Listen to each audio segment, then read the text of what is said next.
Est-ce que tu savais qu'à Disneyland Paris, certaines attractions étaient abandonnées? Tu les as certainement jamais vues et pourtant, il y en a plusieurs.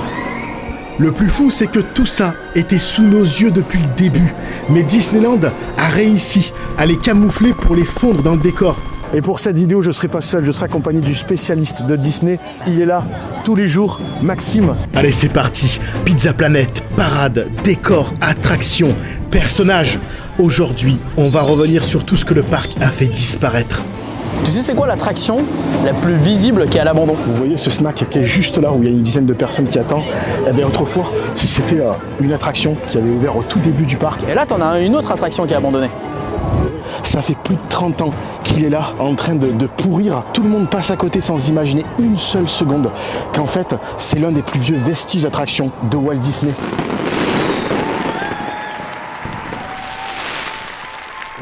Mais avant de commencer, oui, c'est ce que j'allais dire. Cette vidéo est sponsorisée par Holzkern. Holzkern, c'est le spécialiste des montres et des bijoux fabriqués avec des matériaux naturels. Chaque création est unique, fabriquée donc avec des matériaux naturels comme le bois, la pierre, la nacre. Sur le site, on trouve aussi des sacs à main, des lunettes de soleil, des bijoux. Et comme ils produisent en petite quantité, tout est vraiment bien fait. Ah oui, j'allais oublier, Holzkern a une politique de retour de 24 jours et tous leurs produits sont garantis 2 ans. Je kiffe cette marque, je vous jure, c'est un peu ma kryptonite à moi. Et d'ailleurs, je viens de commander pour Noël la Dark Magic qui est en édition limitée. Rends-moi ça. Si tu en veux une, tu fais comme tout le monde, tu passes par mon lien en description. En plus, si vous commandez avant le 19 décembre, vous êtes sûr de recevoir votre commande avant Noël. Et avec mon code JOURBEX, vous avez moins 15% de réduction. Je vous mets le lien en description. Allez voir, il y aura forcément un truc qui va vous plaire. Et pour commencer, vous voyez ce snack qui est juste là où il y a une dizaine de personnes qui attendent. Eh bien autrefois, c'était une attraction qui avait ouvert au tout début du parc. Elle s'appelait les pirouettes du Vieux Moulin. Et ce qui est dingue, vous voyez, c'est que les gens passent devant sans savoir que c'était une attraction. Est-ce que tu sais c'est inspiré de quel Disney? Non, c'est les anciens Disney, c'est les symphonies, c'est vieux comme le monde, à l'époque de Walt Disney. Et ce qui est assez drôle, c'est que je vais te montrer que tu as même le quai d'embarquement là-bas. Toujours. Il existe encore en fait, et c'est devenu une zone fumeur en fait, où les gens peuvent se poser. D'accord. C'est là-bas. Donc tu as le quai d'embarquement, et tu as encore la roue en fait, où simplement il y avait les véhicules, Les sauts, ouais. Ouais, les sauts qui étaient là, simplement. Ah ouais, du coup, il est embarqué par là, quoi. Il est embarqué par là. Et ce qui était cool, c'est que pendant les périodes de Noël, pendant les différentes périodes, ils décoraient un peu, ils mettaient un peu mood Noël, etc. C'était vraiment une attraction qui était majeure. Mais toi, tu l'as connu, toi. T'es rentré dedans? Moi, je suis rentré dedans quand j'étais petit. Ouais. Ah ouais, d'accord, c'est bien. C'était une petite attraction qui payait pas de mine, mais qui donnait quand même une belle hauteur, en fait, et une belle vue, donc c'était cool. Voilà. Disons que pour l'époque, quand même, c'était pas mal, quoi, je veux dire. Ça faisait un truc en plus, quoi. Mais effectivement, pour le débit de Disneyland Paris, tu vois que c'était vraiment t'avais pas énormément de sauts, je sais plus combien il y en avait exactement, mais par saut, tu peux rentrer 3-4, je crois, je sais plus. Mais c'était pas énorme, c'est vraiment ridicule pour un parc aussi grand que Disneyland Paris, quoi. Et oui, et d'ailleurs, c'est l'une des raisons qui va mener l'attraction à sa fermeture. Pas assez de débit, il y avait trop d'attentes. Et l'autre problème, c'était l'eau quand il pleuvait. T'avais juste le quai d'embarquement qui était à l'abri, et après, les embarcations, elles n'étaient pas à l'abri. Donc t'avais en fait de l'eau qui stagnait dedans. L'attraction ferme définitivement en 2002. On pouvait encore apercevoir les sauts jusqu'en 2011 avant qu'ils ne soient complètement retirés. Et ce qui est fou, c'est que t'as la file d'attente qui est juste là. En fait, on voit encore la file d'attente. Je l'avais même pas vu. Et en fait, ce qui est assez cool, c'est qu'ils ont réussi à la récupérer et refondre la récup avec ça. Des fois, il y a des points en rencontre avec les personnages, donc t'as des petites files d'attente, etc. Et alors là, meilleur restaurant de Disneyland Paris qui était là. Le meilleur, tout restaurant confondu. Là, juste derrière cette porte. C'est aujourd'hui fermé avant. Malheureusement, qui est fermé. En fait, si tu lèves un peu la caméra, tu peux voir justement encore un peu l'entrée qui était bleue. Et en fait, t'avais le Pizza Planet, c'était des pâtes pizza à volonté avec Buzz l'éclair. C'était une ambiance géniale. Effectivement, c'était le meilleur restaurant du parc. Que de souvenirs. On pouvait y rencontrer Buzz et Woody en personne. Beaucoup se souviennent aussi d'un truc qui n'existait qu'ici, la fameuse Pizza Burger. Brevet qui avait été déposé par Disneyland Paris. À la base, le restaurant devait être temporaire, mais le succès a été tel qu'ils ont décidé de le garder jusqu'en 1999. où une énorme tempête frappe le parc. Et les décors extérieurs qui étaient que provisoires sont arrachés et retrouvés jusque sur l'autoroute derrière. C'est une tempête d'une rare violence, la plus forte depuis 50 ans, qui a frappé la partie nord du pays cette nuit, mais aussi Paris et l'Île-de-France. Pour l'instant, le bilan, toujours provisoire, est de 27 morts en France, 2 disparus et des dizaines de blessés graves. Dans cet hôtel d'Euro Disney, on compte 6 blessés graves, encore un toit qui s'est effondré. Toute l'île de France a été touchée par des rafales dépassant les 150 km/h. Les dégâts sont considérables et il faudra attendre plusieurs années pour voir rouvrir le restaurant. Mais il ne sera plus jamais comme avant. Le décor a complètement changé et un buffet à volonté a remplacé la pizza burger.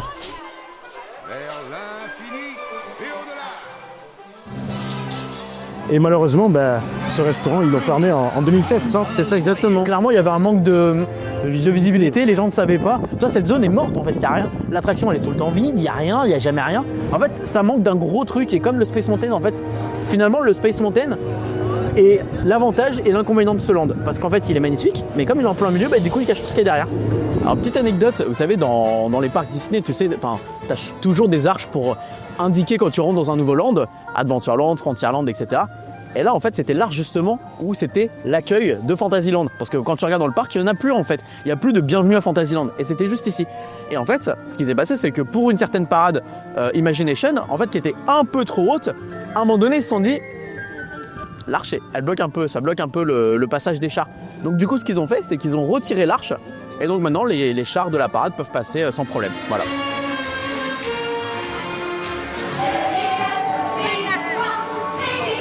Ouais, justement, parlons-en des chars. Vous ne trouvez pas qu'ils étaient quand même plus beaux avant, plus travaillés, mieux thématisés? Je sais pas, je suis le seul que ça choque quand on voit ceux d'aujourd'hui?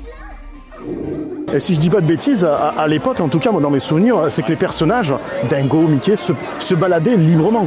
Et là, je vois qu'aujourd'hui, c'est complètement différent. Ils sont là parqués dans un endroit et ils sont même gardés, c'est ça, par des cast members. Accompagnés par des accompagnateurs.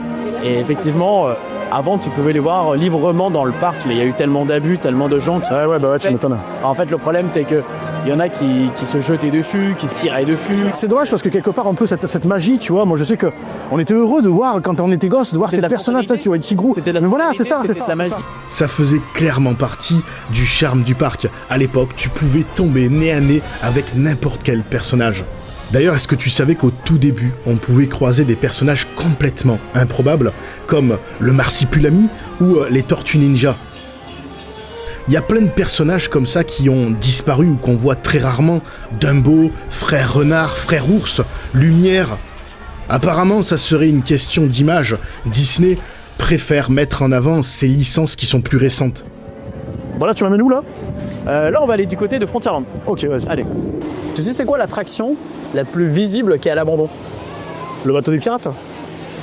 Qui se souvient de ce spectacle? C'était pour moi le meilleur spectacle du parc. Mais pourquoi il a disparu? C'était tellement bien fait. Le Capitaine Crochet, Mouche. J'en garde tellement de bons souvenirs.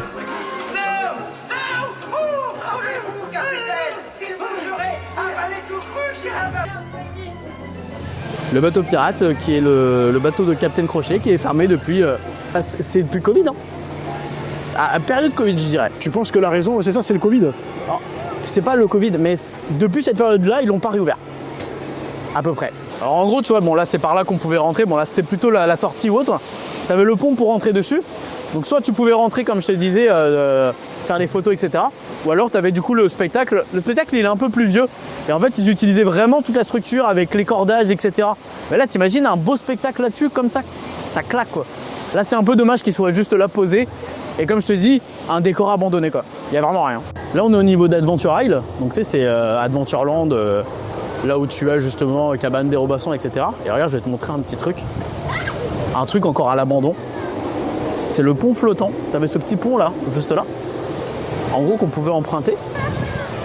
Et là, c'est vraiment à l'abandon, fermé. Rien n'est entretenu, c'est vraiment, voilà. Est-ce que c'est peut-être, je sais pas, est-ce que ça a mal vieilli, trop dangereux, je sais pas. Mais voilà. T'avais une petite épave et tout, c'était cool. Comme quoi, on se rend pas compte, mais il y a quand même pas mal de choses qui sont fermées dans le parc. Ah, mais ils sont très discrets. Après, c'est logique. Hein. Faut pas que ça se voit. Hein. En fait, c'est soit c'est des choses fermées. Évidemment, là tu le vois, c'est. Là, on peut appeler ça. Alors, Disneyland Paris a passé une attraction. Pour eux, c'est une attraction, mais c'est une attraction qui est entre guillemets fermée. Regardez, ce canoë juste là, tout le monde passe à côté sans savoir qu'en fait, c'est l'un des plus vieux vestiges d'attraction de Walt Disney. Je sais pas si vous allez le reconnaître. Hein. Seuls ceux qui ont connu Disneyland Paris dans ses premières années s'en souviennent encore. La fameuse balade en canoë que tu pouvais faire à Frontierland. Ici, vous parlez français? Non. Vous êtes bienvenus à Canoë India. You're welcome to Indian Canoes. Ok? On va faire un voyage en canoë pour voir tout ce qu'il y a à Frontierland. La la la la. La la la la. La la la la la. La la la la la. Ori ori ori o. Ori ori ori o. Il reste d'ailleurs le quai d'embarquement, toujours visible uniquement en prenant le bateau. Tu avais justement, regarde là, tu as le quai d'embarquement des canoës. En fait, les canoës se mettaient là, et en fait, tu as la petite rivière, en fait, hop là, et tu repartais comme ça. Ok. Et en fait, c'était là les canoës. Alors en fait, on se trouve juste derrière l'hôtel Davy Crockett. C'est ici qu'ils ont mis le tout dernier canoë. Et comme on peut voir, j'étais persuadé déjà que c'était du vrai tissu, mais en fait c'est de la peinture. Hein. 30 ans d'abandon, et il faut le dire, il est quand même encore en plutôt bon état. Ah, c'est pas du bois, c'est du plastique en fait. Je sais que il y a eu beaucoup de problèmes avec cette attraction, c'est pour ça qu'elle a été arrêtée. Du style, les gens n'étaient pas raisonnables, il y en a qui s'amusaient à sauter, à faire tanguer le bateau. Et c'est pour cette raison qu'ils ont tout stoppé, quoi. Je veux dire, c'était devenu ingérable. C'est génial. Et ce genre de secret, très peu de gens le savent, sauf vous, maintenant.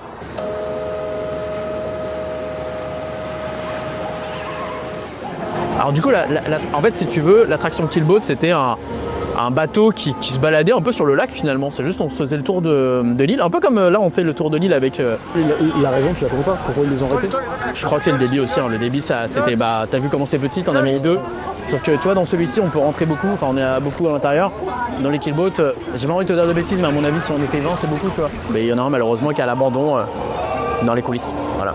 Mais là, t'as un grand hangar, mais en fait, à l'intérieur, t'as un grand bateau comme celui-ci, mais avec une roue derrière, qui s'appelle le Mark Twain et qui est à l'abandon. Et en fait, ça coûte beaucoup trop cher pour Disneyland Paris de le rénover. À une époque, Disneyland Paris nous avait fait l'annonce de le remettre, parce qu'en fait, c'est un bateau qui est dans quasiment tous les parcs Disney du monde. Enfin, c'est emblématique, c'est la roue, tu la vois, c'est assez beau, c'est joli. Visuellement, c'est cool.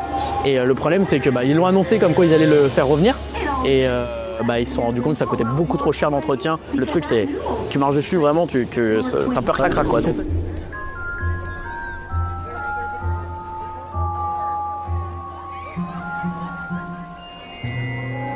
En ce moment, la magie est encore plus visible que d'habitude. C'est Noël de partout, dans les vitrines, dans la pâtisserie. Depuis tout à l'heure, on parle que des attractions qui ont disparu, mais il y en a aussi qui n'ont jamais vu le jour, qui n'ont jamais apparu en fait dans le parc. Effectivement, tu as des projets abandonnés qui ont été des concepts et qui ont été imaginés par les Imagineers. Et par manque de budget ou alors par manque de temps, par manque de plein de choses, ça reste juste malheureusement des projets qui restent dans les tiroirs. Et oui, certaines attractions n'ont jamais vu le jour, faute de budget. Comme Geyser Mountain qui aurait dû être là juste à côté du Phantom Manor. Le concept était complètement dingue pour l'époque. Les visiteurs devaient d'abord descendre profondément dans une mine, puis sans prévenir, le geyser rentrait en éruption et propulsait le véhicule vers le ciel. C'est un peu comme si vous voulez l'attraction, la tour de la terreur, mais inversée. Mais en gros, c'est à ce niveau-là. Et au lieu finalement de nous faire toute cette attraction avec cette grande tour, etc., ils nous ont mis des geysers qui des fois explosent quand du coup il fait pas froid, quoi. Mais ça, c'est pas de la spéculation, c'est vraiment des concept art qui avaient été faits et qui ont été partagés après par les Imagineers. Donc là, on va au niveau de Fantasyland, mais en fait, ce qui est assez drôle, c'est que là, t'as quand même deux attractions qui étaient prévues. Là, c'est des grosses attractions qui étaient prévues avant l'ouverture du parc, donc en 92, donc La Belle et la Bête et La Petite Sirène. Effectivement, quand on regarde les premiers plans inauguraux du parc, on voit très bien qu'elles étaient représentées. Juste là, on avait La Belle et la Bête qui aurait dû se trouver en face de l'attraction It's a Small World. Et un peu plus loin sur ce même plan, en face de la pizzeria Bella Notte, on aurait dû avoir La Petite Sirène. Mais là, juste là, tu vois, t'as un gros mode de terre. Et en gros, t'avais la Belle et la Bête qui était prise juste ici. Ah, il devait y avoir une attraction ici. Voilà, juste ici, la Belle et la Bête. Un peu comme, tu vois, t'as des scènes un peu au Japon avec, t'es dans une grande tasse et t'avais... Voilà, on a des concept art sur ça. C'est la fête, service garanti impec. Mettez votre petite bavette, chérie, et nous, on veille au reste. Plat du jour et hors d'œuvre. Mais comment savoir la peur envolée que l'on s'est trompé? Chanson éternelle. La petite sirène, c'est simple, t'as des images un peu dans les parcs américains. T'étais dans un peu tout ce qui est Pinocchio, Ouais, tout ce qui est Blanche-Neige. Je vois.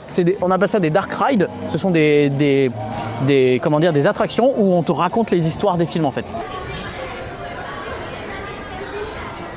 Elle ne dit pas un mot, il ne dira pas un mot avant d'être embrassé.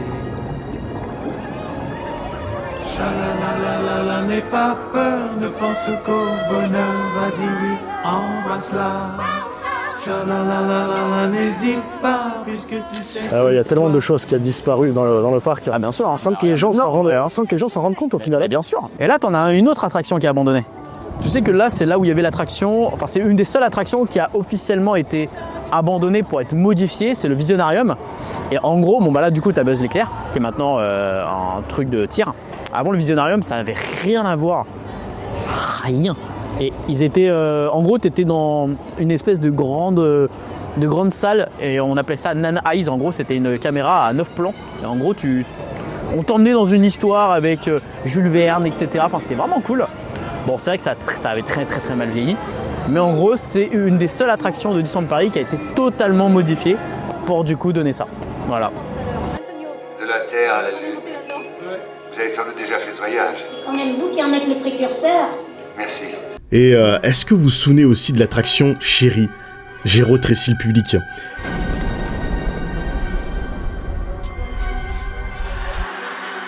C'était en 4D, tout était fait pour donner l'impression qu'on avait été réduit à la taille d'un insecte. Que de souvenirs. Vous allez bien? Elle n'a écrasé personne? Maman! Ne vous en faites pas, ce n'est qu'un petit malaise. Cette vidéo m'a clairement fait prendre conscience d'une chose, j'ai pris un sacré coup de vieux. Faut que je vous montre quelque chose. Le château, il est toujours là. Si je dis ça, c'est parce que ces derniers jours, une vidéo tourne sur les réseaux où l'on voit le château en train d'être enlevé. Et beaucoup y ont cru. Hein? Mais pourquoi? J'espère qu'ils le remettront. Oh non, ça sera plus jamais comme avant. Heureusement que je l'ai pris en photo. Sauf que c'est totalement faux, vous vous en doutez. Méfiez-vous des fausses rumeurs, des vidéos comme ça qui sont générées par l'intelligence artificielle. Il y en a de plus en plus. Il faut pas tomber dans le panneau. Space Mountain, certainement l'attraction la plus iconique du parc, mais comme beaucoup le savent, elle n'a pas toujours été comme ça. Et même à la base, l'attraction n'aurait jamais dû ressembler à ça. Tu vois ça? Quand j'avais 6-7 ans, je passais pas. Donc toi aujourd'hui j'ai un peu une revanche à prendre, tu vois. Donc on va le faire de suite, t'es chaud? Vas-y.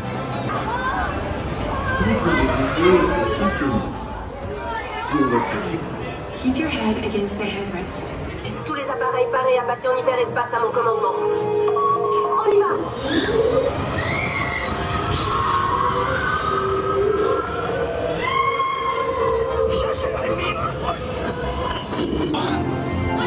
Oh, il m'a mis minable. Je suis bien.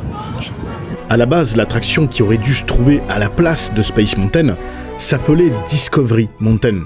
C'était un projet beaucoup plus ambitieux qu'un simple coaster. Au centre du land, il prévoyait un gigantesque dôme inspiré des œuvres de Jules Verne, avec plusieurs zones thématiques réunies dans un seul complexe. On y aurait trouvé une montagne russe, une balade autour du Nautilus, et même un restaurant avec une mise en scène autour du Capitaine Nemo. Mais toujours à cause de gros problèmes financiers, le projet a été réduit, et seule la partie montagne russe a été construite sous le nom de Space Mountain, de la Terre à la Lune, que l'on connaît aujourd'hui. Et la seule trace qu'on garde de Discovery Mountain, ce sont les logos à différents endroits du land. Comme là justement le petit logo, la Discovery Mountain, qui veut dire justement le nom qui était à la base de l'attraction, ce qui est devenu Space Mountain. Et avant, t'avais un canon qui explosait, t'avais de la fumée de partout parce que c'était inspiré d'un livre de Jules Verne. Et c'était juste magnifique, quoi. C'était magnifique. Si t'as des images à montrer, tu peux en trouver. T'avais le truc qui se tournait, t'avais le machin. Enfin, chaque départ était c'était une vraie aventure quoi. C'était là aujourd'hui, bon bah voilà, tu vas avoir les étoiles quoi.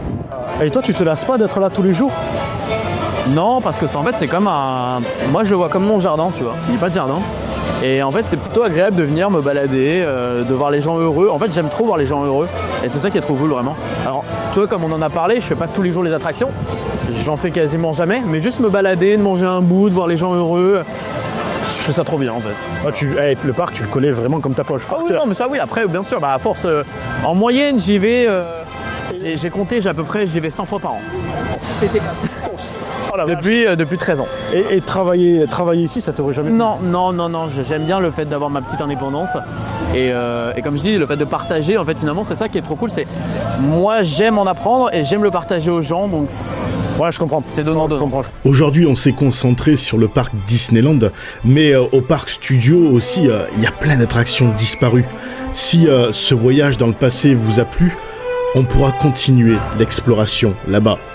Bon, en tout cas, je te remercie Maxime de nous avoir accueillis ici, de nous avoir aidé à découvrir un peu finalement la face cachée de Disneyland Paris. Bah, merci à toi pour ton invitation. Si vous aimez l'univers Disney, sachez que vous pouvez aller faire un tour sur sa chaîne. Je vous mettrai le lien en description. Il publie énormément de vidéos, des conseils, des tips en fait au final. Conseils, tips, astuces, pays étrangers, les parcs américains, les croisières. J'essaie de faire toute l'expérience pour aider les gens à s'organiser et prévoir des séjours. Top, j'adore. Allez voir sa chaîne. C'est gentil, merci beaucoup. Merci, à bientôt. Nous, on se retrouve très bientôt pour une prochaine vidéo. Bonne fin d'année à tous. Ciao, ciao.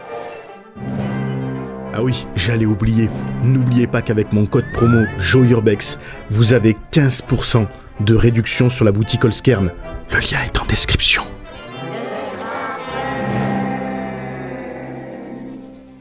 Si l'air est respirable, vers l'infini et au-delà. Buzz l'éclair à Star Command.